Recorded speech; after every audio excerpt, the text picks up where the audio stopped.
ਸਤਿ ਸ਼੍ਰੀ ਅਕਾਲ ਦੋਸਤੋ, ਸਵਾਗਤ ਹੈ ਤੁਹਾਡਾ ਫਿਰ ਸਾਡੇ YouTube ਚੈਨਲ ਡੋਲੀ ਪ੍ਰਭਨੂਰ ਕੌਰ 'ਤੇ। ਅੱਜ ਆਪਾਂ ਕਰਾਂਗੇ 10ਵੀਂ ਜਮਾਤ ਦਾ ਵਿਸ਼ਾ ਜੋ ਕਿ ਹੈ ਗੁਰਮਤਿ ਕਾਵਿ 'ਚੋਂ ਸ਼੍ਰੀ ਗੁਰੂ ਨਾਨਕ ਦੇਵ ਜੀ ਦੀ ਰਚਨਾ ਸੋਖਿਓ ਮੰਦਾ ਆਖੀਐ। ਤਾਂ ਜਿਹੜੀ ਸੋਖਿਓ ਮੰਦਾ ਆਖੀਐ ਪੋਇਮ ਹੈ ਇਹ ਸ਼੍ਰੀ ਗੁਰੂ ਨਾਨਕ ਦੇਵ ਜੀ ਦੀ ਲਿਖੀ ਹੋਈ ਹੈ। ਤਾਂ ਇਹਦੇ ਬਾਰੇ ਆਪਾਂ ਜਾਣਦੇ ਹਾਂ, ਪੜ੍ਹਦੇ ਹਾਂ ਅਤੇ ਇਹਨਾਂ ਨੂੰ ਸਮਝਦੇ ਹਾਂ। ਹੁਣ ਸਭ ਤੋਂ ਪਹਿਲਾਂ ਆਪਾਂ ਸ਼੍ਰੀ ਗੁਰੂ ਨਾਨਕ ਦੇਵ ਜੀ ਬਾਰੇ ਜਾਣਦੇ ਹਾਂ। ਸ਼੍ਰੀ ਗੁਰੂ ਨਾਨਕ ਦੇਵ ਜੀ ਕੌਣ ਸਨ ਅਤੇ ਉਹਨਾਂ ਨੇ ਕੀ ਕੰਮ ਕੀਤੇ, ਕਿ ਉਹ ਕਿਹੋ ਜਿਹੇ ਇਨਸਾਨ ਸਨ, ਇਹ ਸਭ ਕੁਝ ਸਾਨੂੰ ਪਤਾ ਹੋਣਾ ਚਾਹੀਦਾ ਹੈ। ਤਾਂ ਗੁਰੂ ਨਾਨਕ ਦੇਵ ਜੀ ਦਾ ਜਨਮ ਜਿਹੜਾ 1469 ਈਸਵੀ ਵਿੱਚ ਹੋਇਆ ਸੀ। 1539 ਵਿੱਚ ਉਹ ਜੋਤੀ ਜੋਤ ਸਮਾਏ ਸੀ। ਠੀਕ ਹੈ, ਉਹਨਾਂ ਦਾ ਟਾਈਮ ਪੀਰੀਅਡ ਹੈ।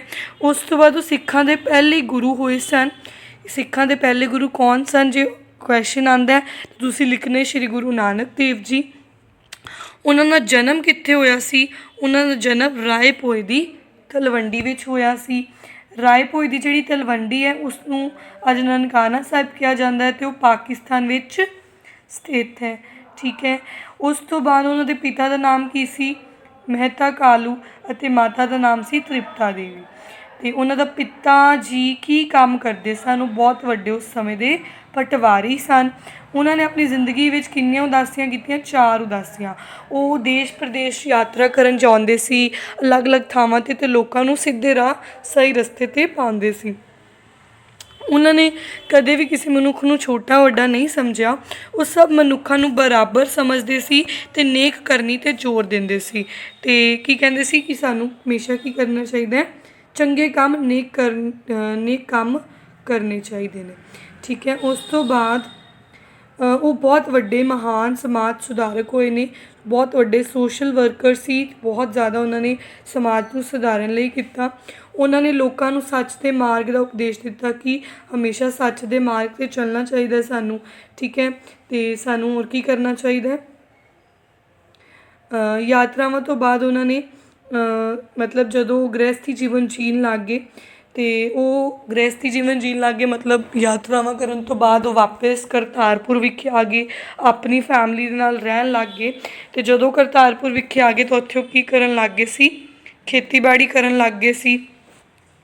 ਠੀਕ ਹੈ, ਅਤੇ ਉੱਥੇ ਉਹਨਾਂ ਨੇ ਰਹਿ ਕੇ ਇੱਕ ਹੋਰ ਸਾਨੂੰ ਉਪਦੇਸ਼ ਦਿੱਤਾ, 10 ਨੂੰਹਾਂ ਦੀ ਕਿਰਤ ਦਾ ਉਪਦੇਸ਼ ਦਿੱਤਾ। ਠੀਕ ਹੈ, ਲੋਕਾਂ ਨੂੰ ਸੱਚ ਦੇ ਮਾਰਗ ਦਾ ਉਪਦੇਸ਼ ਦਿੱਤਾ। 2 ਉਪਦੇਸ਼ ਦਿੱਤੇ ਹੈ ਨਾ ਗੁਰੂ ਨਾਨਕ ਦੇਵ ਜੀ ਨੇ ਇਸ ਕਵਿਤਾ ਦੇ ਵਿੱਚ ਜੋ ਲਿਖੇ ਹੋਏ ਨੇ। ਉਹਨੇ ਕਿ ਲੋਕਾਂ ਨੂੰ ਸੱਚ ਦੇ ਮਾਰਗ ਦਾ ਉਪਦੇਸ਼ ਦਿੱਤਾ ਅਤੇ 10 ਨੂੰਹਾਂ ਦੀ ਕਿਰਤ ਦਾ ਰਾਹ ਦੱਸਿਆ। ਅਤੇ ਆਪ ਜੀ ਨੇ ਬਹੁਤ ਸਾਰੀ ਬਾਣੀ ਲਿਖੀ ਹੈ। ਆਪ ਜੀ ਦੀ ਬਾਣੀ ਜਿਹੜੀ ਹੈ ਗੁਰੂ ਗ੍ਰੰਥ ਸਾਹਿਬ ਵਿੱਚ ਵੀ ਲਿਖੀ ਹੋਈ ਹੈ। ਅਤੇ ਜਪਜੀ ਸਾਹਿਬ ਅਤੇ ਆਸਾ ਦੀ ਵਾਰ ਆਪ ਜੀ ਦੀਆਂ ਸਭ ਤੋਂ ਜਿਹੜੀਆਂ ਪ੍ਰਮੁੱਖ ਬਾਣੀਆਂ ਨੇ, ਸਭ ਤੋਂ ਫੇਮਸ ਜਿਹੜੀਆਂ ਬਾਣੀਆਂ ਨੇ ਉਹ ਕੌਣ ਸੀਆਂ ਨੇ, ਕਿਹੜੀਆਂ ਨੇ? ਜਪਜੀ ਸਾਹਿਬ ਅਤੇ ਆਸਾ ਦੀ ਵਾਰ। ਅਤੇ ਉਹਨਾਂ ਨੇ ਹੋਰ ਵੀ ਬੜੇ ਸਮਾਜ ਨੂੰ ਸੁਧਾਰਨ ਲਈ ਕੰਮ ਕੀਤੇ। ਉਹਨਾਂ ਨੇ ਕਿਰਤ ਕਰੋ, ਨਾਮ ਜਪੋ, ਵੰਡ ਕੇ ਛਕੋ ਦਾ ਉਪਦੇਸ਼ ਵੀ ਦਿੱਤਾ। ਅਤੇ ਬਹੁਤ ਵੱਡੇ ਸਮਾਜ ਸੁਧਾਰਕ ਹੋਏ ਨੇ ਸ਼੍ਰੀ ਗੁਰੂ ਨਾਨਕ ਦੇਵ ਜੀ। ਅਤੇ ਇਹਨਾਂ ਦਾ ਟਾਈਮ ਪੀਰੀਅਡ ਯਾਦ ਰੱਖਣਾ ਕਿ 1469 ਵਿੱਚ ਇਹਨਾਂ ਦਾ ਜਨਮ ਹੋਇਆ ਸੀ ਅਤੇ 1539 ਵਿੱਚ ਇਹ ਜੋਤੀ ਜੋਤ ਸਮਾਏ ਸੀ। ਤਾਂ ਅੱਗੇ ਕਰੀਏ। ਹੁਣ ਆਪਾਂ ਪੜ੍ਹਦੇ ਹਾਂ ਪੋਇਮ ਸੋਖਿਓ ਮੰਦਾ ਆਖੀਐ। ਜਿਹੜੀ ਪੋਇਮ ਹੈ ਸੋਖਿਓ ਮੰਦਾ ਆਖੀਐ, ਇਹ ਕਿੱਥੋਂ ਲਈ ਗਈ ਹੈ? ਵਾਰ ਆਸਾ ਮਹੱਲਾ ਪਹਿਲਾ 'ਚੋਂ ਲਈ ਗਈ ਹੈ। ਆਸਾ ਦੀ ਵਾਰ ਜਿਹੜੀ ਗੁਰੂ ਨਾਨਕ ਦੇਵ ਜੀ ਦੀ ਲਿਖੀ ਹੋਈ ਹੈ ਉਹਦੇ ਵਿੱਚ ਸੋਖਿਓ ਮੰਦਾ ਆਖੀਐ ਜਿਹੜਾ ਇਹ ਸ਼ਬਦ ਆਉਂਦਾ ਹੈ। ਕਿੰਨਵੀਂ ਪੌੜੀ 'ਚ ਆਉਂਦਾ ਹੈ? 19ਵੀਂ ਪੌੜੀ 'ਚ ਆਉਂਦਾ, ਤੁਸੀਂ ਯਾਦ ਰੱਖਣਾ। ਠੀਕ ਹੈ, 19ਵੀਂ ਪੌੜੀ 'ਚ ਆਉਂਦਾ ਆਸਾ ਦੀ ਵਾਰ ਵਿੱਚ। ਉਸ ਤੋਂ ਬਾਅਦ ਆਪਾਂ ਜੇ ਪੜ੍ਹੀਏ, ਹੁਣ ਸ਼ੁਰੂ ਕਰੀਏ ਤਾਂ ਸਭ ਤੋਂ ਪਹਿਲਾਂ ਉਹ ਕਹਿੰਦੇ ਨੇ ਭੰਡ ਜੰਮੀਐ ਭੰਡ ਨਿਮੀਐ ਭੰਡ ਮੰਗਣ ਵਿਆਹੋ। ਭੰਡ ਦਾ ਅਰਥ ਹੁੰਦਾ ਹੈ ਇਸਤਰੀ। ਭੰਡ ਦਾ ਅਰਥ ਕੀ ਹੁੰਦਾ ਹੈ? ਇਸਤਰੀ। ਠੀਕ ਹੈ, ਜੰਮੀਐ ਮਤਲਬ ਜਨਮ ਲਈਦਾ। ਠੀਕ ਹੈ, ਕਿ ਇੱਕ ਇਸਤਰੀ ਤੋਂ ਹੀ ਜਿਹੜਾ ਜਨਮ ਲਈਦਾ। ਭੰਡ ਫਿਰ ਆ ਗਿਆ, ਭੰਡ ਮਤਲਬ ਇਸਤਰੀ। ਨਿਮੀਐ ਕੀ ਹੁੰਦਾ? ਪ੍ਰਾਣੀ ਦਾ ਸਰੀਰ ਬਣਦਾ ਹੈ, ਦੂਜੇ ਪ੍ਰਾਣੀ ਦਾ ਸਰੀਰ ਬਣਦਾ ਹੈ। ਕਿ ਇੱਕ ਇਸਤਰੀ ਜਿਹੜੀ ਹੈ ਨਾ ਉਹਦੇ ਤੋਂ ਹੀ ਅਸੀਂ ਜਨਮ ਲੈਂਦੇ ਹਾਂ, ਅਤੇ ਉਸੇ ਇਸਤਰੀ ਤੋਂ ਹੀ, ਉਸ ਇਸਤਰੀ ਦੇ ਅੰਦਰ ਹੀ ਦੂਜੇ ਪ੍ਰਾਣੀ ਦਾ ਸਰੀਰ ਬਣਦਾ ਹੈ। ਭੰਡ ਮੰਗਣ ਵਿਆਹੋ, ਕਿ ਇੱਕ ਇਸਤਰੀ ਦੇ ਨਾਲ ਹੀ ਮੰਗਣੀ ਹੁੰਦੀ ਹੈ ਅਤੇ ਇੱਕ ਇਸਤਰੀ ਦੇ ਨਾਲ ਹੀ ਵਿਆਹ ਹੁੰਦਾ ਹੈ। ਠੀਕ ਹੈ, ਭੰਡ ਜੰਮੀਏ ਭੰਡ ਨਿਮੀਏ ਭੰਡ ਮੰਗਣ ਵਿਆਹੋ, ਕਿ ਇੱਕ ਇਸਤਰੀ ਤੋਂ ਹੀ ਅਸੀਂ ਜਨਮ ਲਈਦਾ ਹੈ। ਇਸਤਰੀ ਦੇ ਸਰੀਰ ਦੇ ਵਿੱਚ ਹੀ ਦੂਜੇ ਪ੍ਰਾਣੀ ਦਾ ਸਰੀਰ ਬਣਦਾ ਹੈ, ਅਤੇ ਇੱਕ ਇਸਤਰੀ ਦੇ ਨਾਲ ਹੀ ਮੰਗਣੀ ਵੀ ਕੀਤੀ ਜਾਂਦੀ ਹੈ, ਅਤੇ ਇੱਕ ਇਸਤਰੀ ਦੇ ਨਾਲ ਹੀ ਵਿਆਹ ਹੁੰਦਾ ਹੈ। ਠੀਕ ਹੈ, ਉਸ ਤੋਂ ਬਾਅਦ ਉਹ ਕਹਿੰਦੇ ਨੇ ਭੰਡੋ ਹੋਵੇ ਦੋਸਤੀ ਭੰਡੋ ਚੱਲੇ ਰਾਹੋ। ਭੰਡੋ ਵਰਡ ਵੀ ਕਿਹਦੇ ਵਾਸਤੇ ਯੂਜ਼ ਹੋਇਆ? ਇਸਤਰੀ ਵਾਸਤੇ ਹੋਇਆ। ਭੰਡੋ ਹੋਵੇ ਦੋਸਤੀ ਭੰਡੋ ਚੱਲੇ ਰਾਹੋ, ਕਿ ਇੱਥੇ ਹੋਵੇ ਲਿਖਿਆ ਨਹੀਂ ਹੋਇਆ, ਵੈਸੇ ਪੋਇਮ ਵਿੱਚ ਹੈਗਾ ਭੰਡੋ ਹੋਵੇ ਦੋਸਤੀ, ਕਿ ਇਸਤਰੀ ਦੇ ਨਾਲ ਹੀ ਦੋਸਤੀ ਹੁੰਦੀ ਹੈ। ਦੋਸਤੀ ਇੱਥੇ ਕੀ ਹੈ ਕਿ ਇੱਕ ਇਸਤਰੀ ਦੇ ਨਾਲ ਹੀ ਕਿਸੇ ਨੂੰ ਮਿੱਤਰਤਾ ਪੈਂਦੀ ਹੈ ਜਾਂ ਕਿਸੇ ਨਾਲ ਉਸ ਦਾ ਪਿਆਰ ਹੁੰਦਾ ਹੈ। ਭੰਡੋ ਚੱਲੇ ਰਾਹੋ, ਅਤੇ ਜਦੋਂ ਇੱਕ ਇਸਤਰੀ ਦੇ ਨਾਲ ਕਿਸ ਦਾ ਪਿਆਰ ਹੁੰਦਾ, ਕਿਸ ਦੀ ਦੋਸਤੀ ਪੈਂਦੀ ਹੈ, ਠੀਕ ਹੈ, ਅਤੇ ਸਮਾਜ ਦੇ ਜਿਹੜੇ ਰਿਲੇਸ਼ਨਸ ਨੇ, ਜਿਹੜੇ ਰਿਸ਼ਤੇਦਾਰੀਆਂ ਨੇ ਉਹ ਵੱਧਦੇ ਨੇ, ਅਤੇ ਉਸੀ ਨਾਲ ਭੰਡੋ ਚੱਲੇ ਰਾਹੋ ਮਤਲਬ ਇੱਕ ਜਨਰੇਸ਼ਨ ਜਿਹੜੀ ਹੈ ਇੱਕ ਇਸਤਰੀ ਦੇ ਨਾਲ ਹੀ ਅੱਗੇ ਵੱਧ ਸਕਦੀ ਹੈ। ਜੇ ਇਸਤਰੀ ਨਾ ਹੋਵੇ ਤਾਂ ਬੱਚੇ ਪੈਦਾ ਨਹੀਂ ਹੋਣਗੇ, ਅੱਗੇ ਜਨਰੇਸ਼ਨ ਵੱਧ ਨਹੀਂ ਪਾਏਗੀ। ਮਤਲਬ ਜਿਹੜਾ ਪਰਿਵਾਰਿਕ ਵਿਕਾਸ ਦਾ ਰਸਤਾ ਹੈ ਉਹ ਕੌਣ ਹੈ? ਇਸਤਰੀ ਹੀ ਹੈ। ਭੰਡ ਮੂਆ ਭੰਡ ਪਾਲੀਏ ਭੰਡ ਹੋਵੇ ਭੰਡਾਨ। ਮੂੰਹਾਂ ਦਾ ਅਰਥ ਕੀ ਹੁੰਦਾ ਹੈ? ਮੂੰਹਾਂ ਦਾ ਅਰਥ ਹੁੰਦਾ ਮਰ ਜਾਏ। ਉਹ ਕਹਿੰਦੇ ਨੇ ਕਿ ਜੇ ਇੱਕ ਇਸਤਰੀ ਮਰ ਜਾਏ ਤਾਂ ਦੂਜੀ ਇਸਤਰੀ ਦੀ ਭਾਲ ਕੀਤੀ ਜਾਂਦੀ ਹੈ, ਕਿਉਂਕਿ ਇਸਤਰੀ ਹੁੰਦੀ ਹੈ ਜੋ ਸਾਰੇ ਰਿਸ਼ਤੇਦਾਰੀਆਂ ਨੂੰ ਇਕਜੁੱਟ ਕਰਕੇ ਰੱਖਦੀ ਹੈ। ਇੱਕ ਇਸਤਰੀ ਹੁੰਦੀ ਹੈ ਜੋ ਪੂਰੇ ਪਰਿਵਾਰ ਨੂੰ ਇੱਕ ਨਾਲ ਜੋੜ ਕੇ ਰੱਖਦੀ ਹੈ। ਜੇ ਇੱਕ ਪਰਿਵਾਰ 'ਚ ਇੱਕ ਇਸਤਰੀ ਨਾ ਹੋਵੇ ਨਾ ਤਾਂ ਸਾਰਾ ਜਿਹੜਾ ਪਰਿਵਾਰ ਹੈ ਉਹ ਰੁੱਲ ਖੁੱਲ੍ਹ ਜਾਂਦਾ ਹੈ। ਤਾਂ ਜਦੋਂ ਇੱਕ ਪਰਿਵਾਰ ਦੇ ਵਿੱਚ ਇਸਤਰੀ ਨਹੀਂ ਹੁੰਦੀ, ਇੱਕ ਇਸਤਰੀ ਮਰ ਜਾਂਦੀ ਹੈ ਯੰਗ ਏਜ ਦੇ ਵਿੱਚ ਹੀ, ਤਾਂ ਦੂਜੀ ਇਸਤਰੀ ਦੀ ਭਾਲ ਕੀਤੀ ਜਾਂਦੀ ਹੈ। ਜਦੋਂ ਮੰਨ ਲਓ ਇੱਕ ਬੰਦੇ ਦਾ ਵਿਆਹ ਹੋਇਆ ਅਤੇ ਉਸ ਦੀ ਜਿਹੜੀ ਇਸਤਰੀ, ਉਸ ਦੀ ਪਤਨੀ ਹੈ, ਉਹ ਜਲਦੀ ਮਰ ਗਈ, ਤਾਂ ਉਹ ਦੂਜੀ ਇਸਤਰੀ ਦੀ ਭਾਲ ਕਰੂਗਾ, ਕਿਉਂਕਿ ਇਸਤਰੀ ਦੇ ਨਾਲ ਹੀ ਪੂਰੇ ਘਰ ਨੂੰ ਸੰਭਾਲਿਆ ਜਾ ਸਕਦਾ ਅਤੇ ਸਾਰੀ ਰਿਸ਼ਤੇਦਾਰੀਆਂ ਨੂੰ ਬੰਦ ਕੇ ਰੱਖਿਆ ਜਾ ਸਕਦਾ ਹੈ, ਨਿਭਾਇਆ ਜਾ ਸਕਦਾ ਹੈ। ਸੋ ਕਿਉਂ ਮੰਦਾ ਆਖੀਏ ਜਿਤ ਜੰਮੇ ਰਾਜਾਨ। ਹੁਣ ਇੱਥੇ ਸ਼੍ਰੀ ਗੁਰੂ ਨਾਨਕ ਦੇਵ ਜੀ ਕਹਿੰਦੇ ਨੇ ਕਿ ਉਸ ਇਸਤਰੀ ਨੂੰ ਅਸੀਂ ਕਿਉਂ ਮਾੜਾ ਕਹੀਏ। ਸੋ ਕਿਉਂ ਮੰਦਾ ਆਖੀਏ, ਅਸੀਂ ਕਿਉਂ ਉਸ ਇਸਤਰੀ ਨੂੰ ਮਾੜਾ ਕਹੀਏ ਜੋ ਕਿ ਰਾਜਾਨ ਨੂੰ ਜੰਮਦੀ ਹੈ। ਰਾਜਾਨ ਮਤਲਬ ਰਾਜਿਆਂ ਨੂੰ ਅਤੇ ਵੱਡੇ ਵੱਡੇ ਲੋਕਾਂ ਨੂੰ। ਠੀਕ ਹੈ, ਅਸੀਂ ਉਸ ਇਸਤਰੀ ਨੂੰ ਕਿਉਂ ਮਾੜਾ ਕਹਿੰਦੇ ਹਾਂ ਜੋ ਵੱਡੇ ਵੱਡੇ ਲੋਕਾਂ ਨੂੰ, ਰਾਜਿਆਂ ਨੂੰ, ਮਹਾਂਪੁਰਖਾਂ ਨੂੰ ਵੀ ਜਨਮ ਦਿੰਦੀ ਹੈ। ਇਹ ਸ਼੍ਰੀ ਗੁਰੂ ਨਾਨਕ ਦੇਵ ਜੀ ਨੇ ਕਵਿਤਾ ਮਤਲਬ ਇਹ ਸ਼ਬਦ ਕਿਉਂ ਲਿਖੇ ਨੇ? ਜਦੋਂ ਸ਼੍ਰੀ ਗੁਰੂ ਨਾਨਕ ਦੇਵ ਜੀ ਦਾ ਟਾਈਮ ਸੀ, ਉਸ ਸਮੇਂ ਇਸਤਰੀਆਂ ਦੀ ਜਿਹੜੀ ਹੋਂਦ ਹੈ ਪੂਰੇ ਸਮਾਜ ਦੇ ਵਿੱਚ, ਸੁਸਾਇਟੀ ਦੇ ਵਿੱਚ ਜਿਹੜੀ ਇਸਤਰੀਆਂ ਦੀ ਹੋਂਦ ਹੈ ਉਹ ਬਹੁਤ ਨੀਵੀਂ ਸਮਝੀ ਜਾਂਦੀ ਸੀ। ਈਵਨ ਕਿ ਇਸਤਰੀਆਂ ਨੂੰ ਪੈਰ ਦੀ ਜੁੱਤੀ ਵੀ ਕਿਹਾ ਜਾਂਦਾ ਸੀ। ਅੱਜ ਵੀ ਇਸਤਰੀਆਂ ਦੀ ਇੰਨੀ ਮਤਲਬ ਬਹੁਤ ਜ਼ਿਆਦਾ ਰੀਜਨਸ ਇਹੋ ਜਿਹੇ ਨਹੀਂ ਹੈਗੇ ਜਿੱਥੇ ਇਸਤਰੀਆਂ ਨੂੰ ਰਿਸਪੈਕਟ ਮਿਲਦੀ ਹੋਵੇ। ਮਤਲਬ ਅਜਿਹੇ ਹਾਲੇ ਵੀ ਅੱਜ ਵੀ ਮਤਲਬ ਅੱਜ ਤਾਂ ਫਿਰ ਇਸਤਰੀਆਂ ਦੀ ਥੋੜ੍ਹੀ ਜਿਹੀ ਰਿਸਪੈਕਟ ਹੋਣ ਲੱਗ ਗਈ ਹੈ, ਪਰ ਅੱਜ ਵੀ ਅਜਿਹੇ ਰੀਜਨਸ ਹੈਗੇ, ਇਹੋ ਜਿਹੀਆਂ ਥਾਵਾਂ ਹੈਗੀਆਂ ਨੇ ਜਿੱਥੇ ਅੱਜ ਵੀ ਇਸਤਰੀ ਨੂੰ ਸਤਿਕਾਰ ਨਹੀਂ ਮਿਲਦਾ।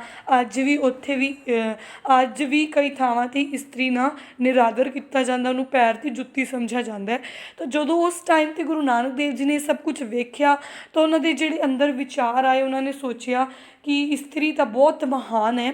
ਇਸਤਰੀ ਜਿਹੜੀ ਉਹ ਦੂਜੇ ਨੰਬਰ 'ਤੇ ਮਹਾਨ ਹੈ, ਕਿਉਂਕਿ ਪਹਿਲੇ ਨੰਬਰ 'ਤੇ ਪਰਮਾਤਮਾ ਇਸ ਦੁਨੀਆ ਦਾ ਸਰਬ ਵਿਆਪਕ ਹੈ, ਅਤੇ ਦੂਜੇ ਨੰਬਰ 'ਤੇ ਇਸਤਰੀ ਹੈ। ਕਿਉਂਕਿ ਜੇ ਇਸਤਰੀ ਨਹੀਂ ਹੋਵੇਗੀ ਤਾਂ ਫਿਰ ਜਿਹੜਾ ਬੰਦਾ ਹੈ, ਕੋਈ ਵੀ ਬੰਦਾ ਜਨਮ ਹੀ ਨਹੀਂ ਲੈ ਪਾਵੇਗਾ, ਅਤੇ ਇਸ ਦੁਨੀਆ ਜਿਹੜੀ ਹੈ ਉਹ ਅੱਗੇ ਵੱਧ ਹੀ ਨਹੀਂ ਪਾਊਗੀ। ਐਵੇਂ ਤਾਂ ਲੋਕ ਹੈਗੇ ਨੇ ਤਾਂ ਮਰਦੇ ਜਾਣਗੇ ਤਾਂ ਇੱਕ ਦਿਨ ਦੁਨੀਆ ਖਤਮ ਹੀ ਹੋ ਜਾਏਗੀ।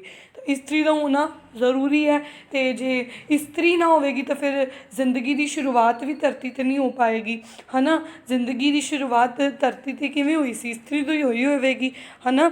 ਤਾਂ ਉਹ ਕਹਿੰਦੇ ਨੇ ਕਿ ਸੋ ਕਿਉਂ ਮੰਦਾ ਆਖੀਏ ਜਿਤ ਜੰਮੇ ਰਾਜਾਨ, ਕਿ ਸ਼੍ਰੀ ਗੁਰੂ ਨਾਨਕ ਦੇਵ ਜੀ ਕਹਿੰਦੇ ਨੇ ਉਸ ਇਸਤਰੀ ਨੂੰ ਅਸੀਂ ਕਿਉਂ ਮਾੜਾ ਕਹੀਏ ਜਿਹੜੇ ਵੱਡੇ ਵੱਡੇ ਰਾਜਾਵਾਂ ਨੂੰ, ਵੱਡੇ ਵੱਡੇ ਮਹਾਂਪੁਰਖਾਂ ਨੂੰ ਜਨਮ ਦੇਣ ਵਾਲੀ ਹੈ।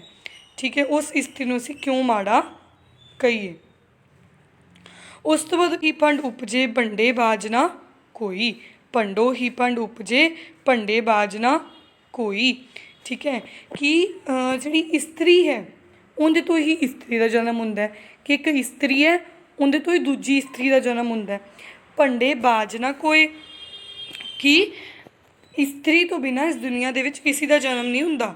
ਭੰਡੋ ਹੀ ਭੰਡ ਉਪਜੇ ਭੰਡੇ ਬਾਝ ਨਾ ਕੋਈ, ਕਿ ਜਿਹੜੀ ਇਸਤਰੀ ਹੈ ਉਹਦੇ ਤੋਂ ਹੀ ਦੂਜੀ ਇਸਤਰੀ ਦਾ ਜਨਮ ਹੁੰਦਾ ਹੈ। ਅਤੇ ਜਿਹੜਾ ਭੰਡੇ ਬਾਝ ਨਾ ਕੋਈ ਦਾ ਮਤਲਬ ਹੈ ਕਿ ਇਸ ਦੁਨੀਆ ਦੇ ਵਿੱਚ ਕੋਈ ਵੀ ਅਜਿਹਾ ਨਹੀਂ ਹੈਗਾ ਜੋ ਇਸਤਰੀ, ਅਜਿਹਾ ਕੋਈ ਮਨੁੱਖ ਨਹੀਂ ਹੈਗਾ ਜੋ ਇਸਤਰੀ ਤੋਂ ਬਿਨਾਂ ਜੰਮਦਾ ਹੋਵੇ ਜਾਂ ਜੋ ਇਸਤਰੀ ਤੋਂ ਬਿਨਾਂ ਪੈਦਾ ਹੋ ਜਾਵੇ। ਨਾਨਕ ਭੰਡੇ ਬਾਹਰਾ ਏਕੋ ਸੱਚਾ ਸੋਏ। ਤਾਂ ਸ਼੍ਰੀ ਗੁਰੂ ਨਾਨਕ ਦੇਵ ਜੀ ਕਹਿੰਦੇ ਨੇ ਸਿਰਫ ਇੱਕੋ ਸੱਚਾ ਸੋਈ ਹੈ। ਸੱਚਾ ਸੋਈ ਮਤਲਬ ਉਹ ਸੱਚਾ ਪਰਮਾਤਮਾ ਹੀ ਹੈ ਜੋ ਇਸਤਰੀ ਤੋਂ ਬਗੈਰ ਪੈਦਾ ਹੋਇਆ, ਮਤਲਬ ਇਸਤਰੀ ਦੇ ਬਾਹਰੋਂ ਪੈਦਾ ਹੋਇਆ, ਮਤਲਬ ਕਿ ਇੱਕ ਉਹ ਸੱਚਾ ਪਰਮਾਤਮਾ ਹੀ ਹੈ। ਸ਼੍ਰੀ ਗੁਰੂ ਨਾਨਕ ਦੇਵ ਜੀ ਕਹਿੰਦੇ ਨੇ ਕਿ ਕੋਈ ਸੱਚਾ ਪਰਮਾਤਮਾ ਹੀ ਹੈ ਜੋ ਇਸਤਰੀ ਦੇ ਬਿਨਾਂ ਪੈਦਾ ਹੋਇਆ। ਉਹ ਤਾਂ ਸਰਬ ਵਿਆਪਕ ਆਪੇ ਹੀ ਪੈਦਾ ਹੋ ਗਿਆ, ਉਸ ਨੂੰ ਪੈਦਾ ਕਰਨ ਵਾਲੀ ਕੋਈ ਇਸਤਰੀ ਨਹੀਂ ਹੈ। ਬਾਕੀ ਹਰ ਕੋਈ ਮਨੁੱਖ, ਹਰ ਕੋਈ ਬੰਦਾ ਇਸਤਰੀ ਤੋਂ ਹੀ ਪੈਦਾ ਹੁੰਦਾ ਹੈ। ਠੀਕ ਹੈ। ਉਸ ਤੋਂ ਬਾਅਦ ਉਹ ਕਹਿੰਦੇ ਨੇ ਨਾਨਕ ਭੰਡੈ ਬਾਹਰਾ ਏਕੋ ਸੱਚਾ ਸੋਏ, ਜਿਤ ਮੁਖ ਸਦਾ ਸਲਾਈਐ ਭਾਗਾ ਰਤੀ ਚਾਰ, ਨਾਨਕ ਤੇ ਮੁਖ ਉਜਲੇ ਤਿਤ ਸੱਚੇ ਦਰਬਾਰ। ਜਿਹੜੀਆਂ ਆਪਾਂ ਨੇ ਆਹ ਵਾਲੀਆਂ ਲਾਈਨਸ ਕੀਤੀਆਂ ਇਹ ਤਾਂ ਗੁਰੂ ਨਾਨਕ ਦੇਵ ਜੀ ਨੇ ਇਸਤਰੀਆਂ ਬਾਰੇ ਕਹੀਆਂ। ਉਸ ਤੋਂ ਬਾਅਦ ਗੁਰੂ ਨਾਨਕ ਦੇਵ ਜੀ ਕਹਿੰਦੇ ਨੇ ਕਿ ਜਿਹੜੇ ਮੁਖ, ਜਿਹੜੇ ਮੂੰਹ ਹਮੇਸ਼ਾ ਪਰਮਾਤਮਾ ਦੀ ਸਲਾਹੀਆਂ ਕਰਦੇ ਆ, ਮਤਲਬ ਜਿਹੜੇ ਮਨੁੱਖ ਹਮੇਸ਼ਾ ਪਰਮਾਤਮਾ ਦੇ ਗੁਣ ਗਾਇਨ ਕਰਦੇ ਆ, ਪਰਮਾਤਮਾ ਨੂੰ ਯਾਦ ਕਰਦੇ ਹੈ, ਪਰਮਾਤਮਾ ਦਾ ਨਾਮ ਸਿਮਰਨ ਕਰਦੇ ਨੇ, ਉਹ ਭਾਗਾਂ ਰਤੀ ਚਾਰ ਨੇ। ਮਤਲਬ ਉਹਨਾਂ ਦੇ ਉਹ ਬੜੇ ਭਾਗਾਂ ਵਾਲੇ ਨੇ, ਉਹ ਭਾਗਾਂ ਦੀ ਮਨੀ ਨੇ, ਉਹ ਬਹੁਤ ਖੁਸ਼ਕਿਸਮਤ ਹਨ। ਠੀਕ ਹੈ। ਨਾਨਕ ਤੇ ਮੁਖ ਉਜਲੇ ਤਿਤ ਸੱਚੇ ਦਰਬਾਰ। ਸ਼੍ਰੀ ਗੁਰੂ ਨਾਨਕ ਦੇਵ ਜੀ ਕਹਿੰਦੇ ਨੇ ਕਿ ਅਜਿਹੇ ਮਨੁੱਖ ਜਿਹੜੇ ਹਮੇਸ਼ਾ ਪਰਮਾਤਮਾ ਦੀ ਸਿਫਤ ਕਰਦੇ ਨੇ, ਪਰਮਾਤਮਾ ਦੇ ਗੁਣ ਗਾਉਂਦੇ ਨੇ, ਉਹਨਾਂ ਦੇ ਮੁੱਖ ਜਿਹੜੇ ਨੇ ਉਹ ਹਮੇਸ਼ਾ ਚਮਕਦੇ ਰਹਿੰਦੇ ਨੇ, ਉਜਲੇ ਰਹਿੰਦੇ ਨੇ, ਮਤਲਬ ਹਮੇਸ਼ਾ ਚਮਕਦੇ ਰਹਿੰਦੇ ਨੇ। ਅਤੇ ਸੱਚੇ ਦਰਬਾਰ ਪਰਮਾਤਮਾ ਦੀ ਦਰਬਾਰ ਦੇ ਵਿੱਚ ਜਦੋਂ ਪਰਮਾਤਮਾ ਨੂੰ ਬਹਿ ਕੇ ਯਾਦ ਕਰਦੇ ਨੇ, ਉਹਨਾਂ ਬਾਰੇ ਗੁਣਗਾਨ ਕਰਦੇ ਨੇ, ਉਹਨਾਂ ਦਾ ਸਿਮਰਨ ਕਰਦੇ ਨੇ ਪਰਮਾਤਮਾ ਦਾ, ਤਾਂ ਉਹਨਾਂ ਦੇ ਮੁੱਖ ਜਿਹੜੇ ਹੈ ਹਮੇਸ਼ਾ ਉਜਲੇ ਹੋਏ ਅਤੇ ਚਮਕਦੇ ਹੋਏ ਵੇਖਣ ਨੂੰ ਮਿਲਦੇ ਨੇ। ਤਾਂ ਮੈਨੂੰ ਲੱਗਦਾ ਹੈ ਕਿ ਤੁਹਾਨੂੰ ਪੂਰੀ ਪੋਇਮ ਚੰਗੀ ਤਰ੍ਹਾਂ ਸਮਝ ਆ ਗਈ ਹੋਊਗੀ। ਹੁਣ ਆਪਾਂ ਇੱਕ ਵਾਰੀ ਕੁਇੱਕ ਰਿਕੈਪ ਕਰ ਲੈਂਦੇ ਹਾਂ ਇਹਦਾ। ਸਭ ਤੋਂ ਪਹਿਲਾਂ ਭੰਡ ਜੰਮੀਏ ਭੰਡ ਨਿਮੀਏ ਭੰਡ ਮੰਗਣ ਵਿਆਹੋ। ਠੀਕ ਹੈ। ਉਹ ਇਹਨਾਂ ਸਤਰਾਂ ਵਿੱਚ ਗੁਰੂ ਜੀ ਕੀ ਕਹਿ ਰਹੇ ਨੇ? ਇਹਨਾਂ ਸਤਰਾਂ ਵਿੱਚ ਗੁਰੂ ਜੀ ਕਹਿ ਰਹੇ ਨੇ ਕਿ ਮਨੁੱਖ ਜਿਹੜਾ ਇਸਤਰੀ ਤੋਂ ਹੀ ਜੰਮਦਾ ਅਤੇ ਇਸਤਰੀ ਦੇ ਪੇਟ ਦੇ ਵਿੱਚ ਹੀ ਉਹ ਇੱਕ ਨਵੇਂ ਪ੍ਰਾਣੀ ਦਾ ਸਰੀਰ ਬਣਦਾ। ਅਤੇ ਇਸਤਰੀ ਨਾਲ ਹੀ ਪਹਿਲਾਂ ਕੁੜਮਾਈ ਹੁੰਦੀ ਹੈ, ਕੁੜਮਾਈ ਮਤਲਬ ਮੰਗਣੀ ਹੁੰਦੀ ਹੈ, ਅਤੇ ਉਸ ਤੋਂ ਬਾਅਦ ਹੀ ਇਸਤਰੀ ਦੇ ਨਾਲ ਵਿਆਹ ਹੁੰਦਾ। ਅਤੇ ਇੰਝ ਭੰਡੋ ਹੋਵੇ ਦੋਸਤੀ ਭੰਡੋ ਚੱਲ ਰਾਓ, ਕਿ ਇਸ ਤਰ੍ਹਾਂ ਨਾਲ ਇੱਕ ਬੰਦੇ ਦੀ ਪਹਿਲੇ ਇਸਤਰੀ ਦੇ ਨਾਲ ਦੋਸਤੀ ਹੁੰਦੀ ਹੈ, ਪਿਆਰ ਹੁੰਦਾ, ਅਤੇ ਫਿਰ ਉਸ ਤੋਂ ਬਾਅਦ ਇਸਤਰੀ ਤੋਂ ਹੀ ਪਰਿਵਾਰਿਕ ਵਿਕਾਸ ਦਾ ਰਸਤਾ ਚੱਲਦਾ ਹੈ। ਅਤੇ ਉਸ ਤੋਂ ਬਾਅਦ ਉਹ ਕਹਿੰਦੇ ਨੇ ਭੰਡ ਮੂੰਹਾਂ ਭੰਡ ਪਾਲੀਏ ਭੰਡ ਹੋਵੇ ਪੰਦਾਨ, ਕਿ ਜੇਕਰ ਇੱਕ ਇਸਤਰੀ ਦੀ ਮੌਤ ਹੋ ਜਾਵੇ ਤਾਂ ਹੋਰ ਇਸਤਰੀ ਦੀ ਭਾਲ ਕੀਤੀ ਜਾਂਦੀ ਹੈ। ਇੰਝ ਕਿਉਂਕਿ ਇਸਤਰੀ ਦੇ ਨਾਲ ਹੀ ਸਮਾਜਿਕ ਰਿਸ਼ਤੇਦਾਰੀਆਂ ਚੱਲਦੀਆਂ ਨੇ, ਜਿਹੜੇ ਰਿਸ਼ਤੇਦਾਰੀਆਂ ਨੇ, ਸੰਬੰਧ ਨੇ, ਉਹ ਸਾਰੇ ਇਸਤਰੀਆਂ ਨਾਲ ਹੀ ਚੱਲਦੇ ਨੇ। ਕਿਉਂਕਿ ਇੱਕ ਇਸਤਰੀ ਹੈ ਉਹ ਕਿਸੇ ਦੀ ਧੀ ਲੱਗਦੀ ਹੈ, ਕਿਸੇ ਦੀ ਵਹੁਟੀ ਲੱਗਦੀ ਹੈ, ਕਿਸੇ ਦੀ ਸੱਸ ਲੱਗਦੀ ਹੈ, ਕਿਸੇ ਦੀ ਮਾਂ ਲੱਗਦੀ ਹੈ, ਕਿਸੇ ਦੀ ਨਨਾਣ ਲੱਗਦੀ ਹੈ। ਮਤਲਬ ਇਸਤਰੀ ਦੇ ਨਾਲ ਕਾਫੀ ਸਾਰੇ ਰਿਸ਼ਤੇ ਹੁੰਦੇ ਨੇ ਅਤੇ ਉਹਦੇ ਨਾਲ ਹੀ ਸਮਾਜ ਜਿਹੜਾ ਹੈ ਰਿਸ਼ਤੇਦਾਰੀਆਂ ਨਾਲ ਬੰਨ੍ਹਿਆ ਰਹਿੰਦਾ। ਅਤੇ ਜੇ ਇੱਕ ਇਸਤਰੀ ਮਰ ਜਾਵੇ ਦੂਜੇ ਇਸਤਰੀ ਦੀ ਭਾਲ ਕੀਤੀ ਜਾਂਦੀ ਹੈ, ਕਿਉਂਕਿ ਘਰ ਨੂੰ ਸਾਂਭ ਕੇ ਰੱਖਣ ਵਾਲੀ, ਇਕਜੁੱਟ ਕਰਕੇ ਰੱਖਣ ਵਾਲੀ ਇਸਤਰੀ ਹੀ ਹੁੰਦੀ ਹੈ।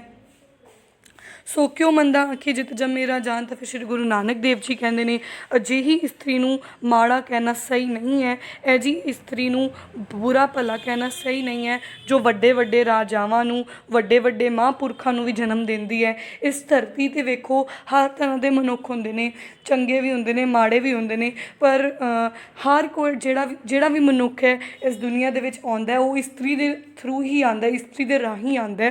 ਅਤੇ ਇੱਕ ਇਸਤਰੀ ਹੈ ਇਸ ਦੁਨੀਆ ਦੇ ਵਿੱਚ ਕਿੰਨੇ ਵੱਡੇ ਵੱਡੇ ਮਹਾਂਪੁਰਖ ਹੋਏ ਨੇ, ਕਿੰਨੇ ਵੱਡੇ ਵੱਡੇ ਰਾਜਾ ਹੋਏ ਨੇ। ਜੇ ਅਸੀਂ ਗਿਣਤੀ ਕਰਨ ਬੈਠੀਏ ਰਾਜਾਵਾਂ ਦੀ ਜਾਂ ਮਹਾਂਪੁਰਖਾਂ ਦੀ, ਦੇਸ਼ ਭਗਤਾਂ ਦੀ, ਜੇ ਉਹਨਾਂ ਨੂੰ ਗਿਣਤੀ ਕਰਨ ਬੈਠੀਏ ਤਾਂ ਮੈਨੂੰ ਲੱਗਦਾ ਅੰਤ ਹੀ ਨਹੀਂ ਹੋਵੇਗਾ। ਮਤਲਬ ਉਹ ਸਾਰੇ ਬੰਦੇ ਆਏ ਕਿੱਥੋਂ ਨੇ? ਇਸਤਰੀ ਤੋਂ ਹੀ ਆਏ ਨੇ ਨਾ। ਉਹਨਾਂ ਦੀ ਜਿਹੜੀ ਸ਼ੁਰੂਆਤ ਹੈ ਉਹ ਇਸਤਰੀ ਤੋਂ ਹੀ ਹੋਈ ਹੈ। ਮਤਲਬ ਇੱਕ ਇਸਤਰੀ ਨੂੰ ਅਸੀਂ ਕਿਉਂ ਮਾੜਾ ਕਹੀਏ? ਗੁਰੂ ਨਾਨਕ ਦੇਵ ਜੀ ਕਹਿੰਦੇ ਨੇ ਇਸਤਰੀ ਨੂੰ ਕਿਉਂ ਮਾੜਾ ਕਿਹਾ ਜਾਂਦਾ, ਇਸਤਰੀ ਨੂੰ ਕਿਉਂ ਬੁਰਾ ਭਲਾ ਕਿਹਾ ਜਾਂਦਾ ਹੈ? ਜਿਹੜੇ ਵੱਡੇ ਵੱਡੇ ਮਹਾਂਪੁਰਖਾਂ ਨੂੰ, ਵੱਡੇ ਵੱਡੇ ਰਾਜਿਆਂ ਨੂੰ ਜਨਮ ਦੇਣ ਵਾਲੀ ਹੈ। ਭੰਡੋ ਹੀ ਭੰਡ ਉਪਜੇ ਭੰਡੇ ਬਾਝ ਨਾ ਕੋਏ, ਕਿ ਇੱਕ ਇਸਤਰੀ ਤੋਂ ਹੀ ਦੂਜੀ ਇਸਤਰੀ ਦਾ ਜਨਮ ਹੁੰਦਾ ਹੈ। ਅਤੇ ਉਹ ਇੱਕ ਇਸਤਰੀ ਤੋਂ ਬਗੈਰ ਇਸ ਦੁਨੀਆ ਦੇ ਵਿੱਚ ਕੋਈ ਵੀ ਜੀਵ ਜਿਹੜਾ ਉਹ ਪੈਦਾ ਨਹੀਂ ਹੁੰਦਾ।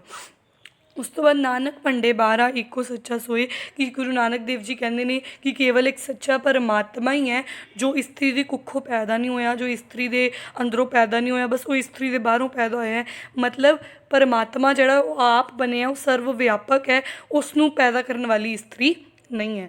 ਫਿਰ ਉਸ ਤੋਂ ਬਾਅਦ ਜਿਤ ਮੁਖ ਸਦਾ ਸਲਾਈਆਂ ਭਾਗਾ ਰੱਤੀ ਚਾਰ, ਤਾਂ ਗੁਰੂ ਨਾਨਕ ਦੇਵ ਜੀ ਕਹਿੰਦੇ ਨੇ ਜਿਹੜੇ ਵੀ ਜੀਵ ਉਸ ਪਰਮਾਤਮਾ ਦੀ ਸਿਫਤ ਸਲਾਹ ਕਰਦੇ ਹਨ ਉਹ ਬਹੁਤ ਸੋਹਣੇ, ਸ਼੍ਰੇਸ਼ਠ ਅਤੇ ਭਾਗਾ ਵਾਲੇ ਹੁੰਦੇ ਨੇ। ਉਹਨਾਂ ਦੇ ਜਿਹੜੇ ਮੁਖ ਨੇ ਉਹ ਹਮੇਸ਼ਾ ਉਜਲੇ ਹੋਏ ਰਹਿੰਦੇ ਨੇ, ਉਹ ਹਮੇਸ਼ਾ ਚਮਕਦੇ ਰਹਿੰਦੇ ਨੇ ਪਰਮਾਤਮਾ ਦੇ ਦਰਬਾਰ ਦੇ ਵਿੱਚ, ਉਹ ਹਮੇਸ਼ਾ ਸੋਹਣੇ ਲੱਗਦੇ ਨੇ, ਸ਼੍ਰੇਸ਼ਠ ਲੱਗਦੇ ਨੇ ਅਤੇ ਹਮੇਸ਼ਾ ਉਹ ਭਾਗਾਂ ਵਾਲੇ ਹੁੰਦੇ ਨੇ, ਅਤੇ ਉਹਨਾਂ ਦੇ ਮੁਖ ਜਿਹੜੇ ਆ ਹਮੇਸ਼ਾ ਪਰਮਾਤਮਾ ਦੇ ਦਰਬਾਰ ਦੇ ਵਿੱਚ ਸੁੰਦਰ ਲੱਗਦੇ ਹਨ। ਤਾਂ ਇਹ ਸੀ ਆਪਣੀ ਕਵਿਤਾ ਦੇ ਵਿੱਚ ਜਿਹੜੇ ਕੁਐਸਚਨਸ ਬਣ ਸਕਦੇ ਆ ਉਹ ਵੇਖੋ। ਸਭ ਤੋਂ ਪਹਿਲਾਂ ਸ਼੍ਰੀ ਗੁਰੂ ਨਾਨਕ ਦੇਵ ਜੀ ਦਾ ਤੁਹਾਨੂੰ ਪਤਾ ਹੋਣਾ ਚਾਹੀਦਾ ਹੈ ਕਿ ਕਦੋਂ ਜਨਮ ਹੋਇਆ, ਕਦੋਂ ਉਹ ਜੋਤੀ ਜੋਤ ਸਮਾਏ। ਉਸ ਤੋਂ ਬਾਅਦ ਉਹ ਸਿੱਖਾਂ ਦੇ ਕੌਣ ਸੀ, ਪਹਿਲੇ ਗੁਰੂ ਸੀ, ਠੀਕ ਹੈ। ਜਨਮ ਕਿੱਥੇ ਹੋਇਆ, ਪਿਤਾ ਕੌਣ ਸੀ, ਮਾਤਾ ਕੌਣ ਸੀ, ਇਹ ਸਭ ਕੁਝ ਤੁਹਾਨੂੰ ਪਤਾ ਹੋਣਾ ਚਾਹੀਦਾ ਹੈ। ਉਹ ਮਹਾਨ ਸਮਾਜ ਸੁਧਾਰਕ ਸੀਗੇ, ਉਹਨਾਂ ਨੇ ਕੀ ਕੀ ਸੁਧਾਰਕ ਮਤਲਬ ਕੰਮ ਕੀਤੇ, ਉਹਨਾਂ ਨੇ 10 ਨੂੰਹਾਂ ਦੀ ਕਿਰਤ ਦਾ ਰਾਹ ਦੱਸਿਆ ਸੀ, ਦੱਸਿਆ ਸੀ, ਲੋਕਾਂ ਨੂੰ ਸੱਚ ਦੇ ਮਾਰਗ 'ਤੇ ਚਲਾਇਆ ਸੀ, ਠੀਕ ਹੈ। ਕਿਰਤ ਕਰੋ, ਨਾਮ ਜਪੋ, ਵੰਡ ਕੇ ਛਕੋ ਦਾ ਉਪਦੇਸ਼ ਦਿੱਤਾ ਸੀ। ਉਹਨਾਂ ਦੀ ਪ੍ਰਮੁੱਖ ਬਾਣੀਆਂ ਕਿਹੜੀਆਂ ਨੇ, ਜਾਪਜੀ ਸਾਹਿਬ ਅਤੇ ਆਸਾ ਦੀ ਵਾਰ ਹੈ। ਉਹਨਾਂ ਦੀ ਭੈਣ ਦਾ ਨਾਮ ਨਾਨਕੀ ਸੀ, ਉਹਨਾਂ ਦੀ ਭੈਣ ਜਿਹੜੀ ਉਹਨਾਂ ਤੋਂ ਵੱਡੀ ਸੀ। ਮਤਲਬ ਇਹ ਜੀ ਕਾਮਨ ਜੀ ਗੱਲਾਂ ਤੁਹਾਨੂੰ ਪਤਾ ਹੋਣੀਆਂ ਚਾਹੀਦੀਆਂ। ਵੈਸੇ ਤੁਸੀਂ ਰਾਈਟਰ ਦਾ ਨਾਮ ਹਮੇਸ਼ਾ ਯਾਦ ਰੱਖਣਾ, ਕਿਉਂਕਿ ਜਿਹੜੇ ਰਾਈਟਰ ਨੇ ਉਹ ਪੇਪਰ 'ਚ ਕਾਫੀ ਵਾਰੀ ਆਉਂਦੇ ਨੇ। ਕਿ ਸੋ ਕਿਉ ਮੰਦਾ ਆਖੀਏ, ਕੁਐਸਚਨ ਬਹੁਤ ਵਾਰੀ ਆਇਆ ਕਿ ਸੋ ਕਿਉ ਮੰਦਾ ਆਖੀਏ ਦੇ ਲੇਖਕ ਕੌਣ ਹਨ, ਤਾਂ ਤੁਹਾਨੂੰ ਪਤਾ ਹੋਣਾ ਚਾਹੀਦਾ ਸ਼੍ਰੀ ਗੁਰੂ ਨਾਨਕ ਦੇਵ ਜੀ। ਉਮੀਦ ਕਰਦੀ ਹਾਂ ਕਿ ਤੁਹਾਨੂੰ ਇਹ ਜਿਹੜੀ ਕਵਿਤਾ ਹੈ ਉਹ ਬਹੁਤ ਚੰਗੀ ਤਰ੍ਹਾਂ ਸਮਝ ਆ ਗਈ ਹੋਵੇਗੀ, ਅਤੇ ਆਈ ਹੋਪ ਕਿ ਤੁਹਾਨੂੰ ਇਹ ਵੀਡੀਓ ਬਹੁਤ ਬਹੁਤ ਬਹੁਤ ਚੰਗੀ ਲੱਗੀ ਹੋਵੇਗੀ। ਥੈਂਕ ਯੂ, ਤੁਸੀਂ ਪੂਰੀ ਵੀਡੀਓ ਨੂੰ ਵੇਖਿਆ। ਜੇ ਤੁਹਾਨੂੰ ਵੀਡੀਓ ਚੰਗੀ ਲੱਗੀ ਤਾਂ ਲਾਈਕ ਜ਼ਰੂਰ ਕਰਨਾ, ਠੀਕ ਹੈ, ਅਤੇ ਇਸ ਚੈਨਲ ਨੂੰ ਸਬਸਕ੍ਰਾਈਬ ਕਰਨਾ ਨਾ ਭੁੱਲਣਾ। ਜੇ ਤੁਸੀਂ ਇੱਕ ਸਬਸਕ੍ਰਾਈਬ ਕਰਦੇ ਹੋ, ਇੱਕ ਲਾਈਕ ਕਰਦੇ ਹੋ, ਤਾਂ ਸਾਨੂੰ ਬਹੁਤ ਜ਼ਿਆਦਾ ਮੋਟੀਵੇਸ਼ਨ ਮਿਲਦੀ ਹੈ ਹੋਰ ਵੀਡੀਓਜ਼ ਬਣਾਉਣ ਦੀ, ਹੋਰ ਚੰਗਾ ਕੰਮ ਕਰਨ ਦੀ, ਠੀਕ ਹੈ। ਤਾਂ ਪਲੀਜ਼ ਵੀਡੀਓ ਨੂੰ ਲਾਈਕ ਜ਼ਰੂਰ ਕਰਨਾ, ਚੈਨਲ ਨੂੰ ਸਬਸਕ੍ਰਾਈਬ ਜ਼ਰੂਰ ਕਰਨਾ, ਅਤੇ ਵੱਧ ਤੋਂ ਵੱਧ ਵੀਡੀਓ ਨੂੰ ਸ਼ੇਅਰ ਕਰਨਾ ਤਾਂ ਜੋ ਜ਼ਿਆਦਾ ਤੋਂ ਜ਼ਿਆਦਾ ਲੋਕ ਇਸ ਬਾਰੇ ਜਾਣ ਪਾਉਣ, ਅਤੇ ਆਪਣੇ ਫਰੈਂਡਸ ਵਿੱਚ ਵੀ ਸ਼ੇਅਰ ਜ਼ਰੂਰ ਕਰਨਾ ਤਾਂ ਜੋ ਉਹਨਾਂ ਦੀ ਵੀ ਮਦਦ ਹੋ ਸਕੇ। ਅਤੇ ਨੀਚੇ ਕਮੈਂਟ ਕਰਨਾ ਨਾ ਭੁੱਲਣਾ। ਥੈਂਕ ਯੂ ਸੋ ਮਚ ਇੰਨੀ ਵੀਡੀਓ ਵੇਖਣ ਵਾਸਤੇ, ਇਸ ਵੀਡੀਓ ਨੂੰ ਵੇਖਣ ਵਾਸਤੇ। ਅਤੇ ਜੇ ਤੁਸੀਂ ਲਾਈਕ ਕੀਤਾ, ਸਬਸਕ੍ਰਾਈਬ ਕੀਤਾ ਤਾਂ ਬਹੁਤ ਬਹੁਤ ਧੰਨਵਾਦ। Have a nice day. ਬਹੁਤ ਵਧੀਆ ਦਿਨ ਬੀਤੇ ਤੁਹਾਡਾ। Thank you very much.